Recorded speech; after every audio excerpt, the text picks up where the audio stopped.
What's up everyone? Today we are breaking down everything you need to know about DC's most chaotic, controversial and strangely beloved character, Lobo, before you watch DC's Supergirl. So let's break down who Lobo really is, where he came from, what he can do and why DC keeps bringing him back.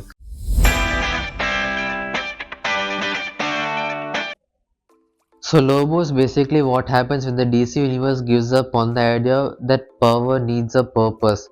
He's a last Zarnian, a bounty hunter who lives for fights, money and chaos.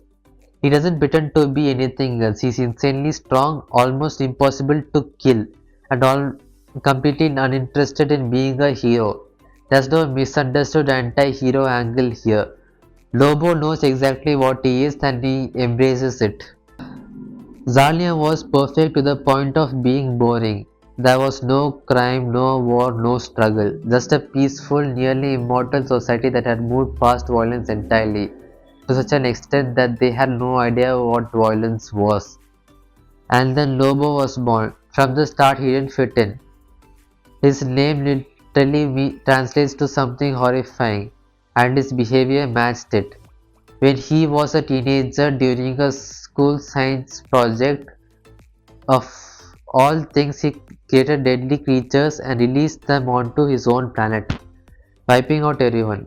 Not because he was hurt or abused, but because peace bored him and he wanted to be unique. That's the key thing about Lobo. There's no tragic backstory explaining his behavior. He did it because he wanted to. Physically, Lobo is right up there with the heaviest hitters in DC. He's strong enough to go toe to toe with Superman, fast enough to chase targets across space, and tough enough to survive fights that would destroy most characters outright. He doesn't survive these battles, he enjoys them. Pain isn't something he avoids, it's a part of the fun for him. I mean, at this point, it feels like he kind of represents endurance.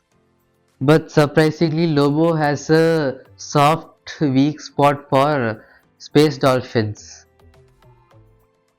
If you hurt one of the space dolphins, he'll hunt you down with a level of focus and cruelty that even he doesn't usually bother with. It's one of the only cracks in his armor. And on top of that, he can't stay dead. The thing that really breaks Lobo is his regeneration. You can tear him apart, blow him up, or reduce to a drop of blood, and he'll still come back. That's not an exaggeration. He said he regenerated from a single drop before, and the ability once created an army of clones. He's tried, gone to hell, got kicked out, gone to heaven, and got kicked out again. At this point, death doesn't want him, and that makes him functionally immortal. Even death rejected him. As horrible as he is, Lobo has one rule he never breaks. If he gives his word, he keeps it. If you hire him, he finishes the job, no matter who's in the way. That makes him really dependable in a universe full of manipulators and double crossers. He doesn't care about justice or conquest. He just wants to get paid, get drunk, and get into fights, but he'll always honor a deal. And get this, Lobo started out as a parody of overly grim comic characters, and that DNA never went away. He's aware of how ridiculous he is, and sometimes he's aware he's in a comic at all.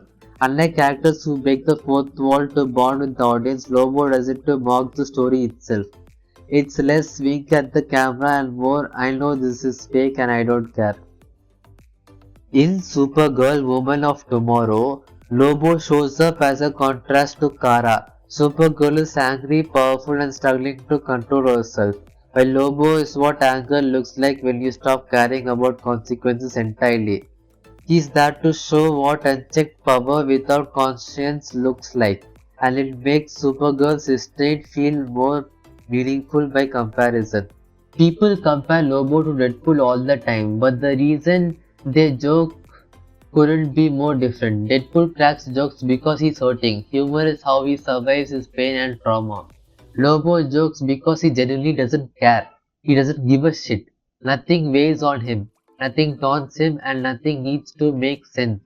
Peacemaker clings on to a wrapped idea of justice. Vigilante truly thinks he's doing the right thing. But Lobo doesn't believe in justice, morality, or redemption at all. His comedy hits harder and often lands funnier because it isn't masking pain or defending a belief. That's all for today's video. Meet you on the next video. Peace out.